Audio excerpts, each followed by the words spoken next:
16 ತಿಂಗಳಿಂದ ಆಪರೇಷನ್ ಕಮಲ ಆಗಿಲ್ಲ, ಮುಂದೆ ಕೂಡ ಆಗಲ್ಲ. ನಂಬರ್ಗಳು ಜಾಸ್ತಿ ಇವೆ, ಹೀಗಾಗಿ ಅವರಿಗೆ ಸ್ವಲ್ಪ ಕಷ್ಟ ಆಗಿದೆ. ನಂಬರ್ ಕಡಿಮೆ ಏನಾದರೂ ಇದ್ದಿದ್ದರೆ ಸಲೀಸಾಗಿ ಆಪರೇಷನ್ ಕಮಲ ಮಾಡಿಬಿಡ್ತಾ ಇದ್ರು. ಹುಬ್ಬಳ್ಳಿಯಲ್ಲಿ ಸಚಿವ ಸಂತೋಷ್ ಲಾಡಿ ಹೇಳಿಕೆ ಕೊಟ್ಟಿದ್ದಾರೆ. ನಂಬರ್ ಜಾಸ್ತಿ ಇದೆಯಲ್ಲ, ಅಷ್ಟೊಂದು ಈಸಿ ಅಲ್ಲ ಆಪರೇಷನ್ ಕಮಲ ಮಾಡೋದು. ನಂಬರ್ ಕಡಿಮೆ ಇದ್ದಿದ್ದರೆ ಈ ಕೆಲಸ ಮಾಡಿಬಿಡ್ತಾ ಇದ್ರು.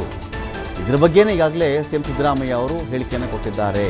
ಕೇಂದ್ರದಲ್ಲಿ ಬಿಜೆಪಿ ಸರ್ಕಾರ ಇರೋವರೆಗೂ ಈ ಪ್ರಯತ್ನ ಇದ್ದೇ ಇರುತ್ತೆ. ಬಿಜೆಪಿಯಿಂದ ಇನ್ನೂ ಕೂಡ ಆಪರೇಷನ್ ಪ್ರಯತ್ನಗಳಾಗ್ತಾ ಇವೆ ಅಂಥೇಳಿ ಸಂತೋಷ್ ಲಾಡ್ ಮಾತಾಡಿದರು.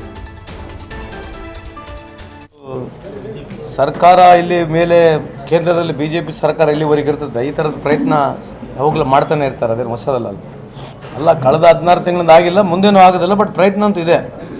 ಅದರಲ್ಲಿ ನಿಸೀಮ್ರಲ್ಲ ಅವರು, ಇಲ್ಲಿ ನಂಬರ್ಸ್ ಸ್ವಲ್ಪ ಜಾಸ್ತಿ ಇದೆ, ಸೊ ಹಂಗಾಗಿ ಭಾಳ ಸ್ವಲ್ಪ ಕಷ್ಟ ಬೀಳ್ತದೆ. ನಂಬರ್ಸ್ ಕಮ್ಮಿ ಆದರೆ ಭಾಳ ಈಸಿಯಾಗಿ ಮಾಡಿಬಿಡ್ತಾರೆ. MP ನಾಗ ಮಾಡಿದ್ರು, ಗೋವಾನಾಗ ಮಾಡಿದ್ರು, ಮಹಾರಾಷ್ಟ್ರನಲ್ಲಿ ಮಾಡಿದ್ರು, ಎಲ್ಲ ಸರ್ಕಾರಗಳು ಈ ಥರ ಮಾಡಿದ್ದಾರೆ, ಹೊಸದಲ್ಲ. ಇದು ಸರ್ಕಾರ ಇಲ್ಲಿ ಮೇಲೆ ಕೇಂದ್ರದಲ್ಲಿ ಬಿಜೆಪಿ ಸರ್ಕಾರ ಇಲ್ಲಿವರೆಗೆ ಇರ್ತದೆ.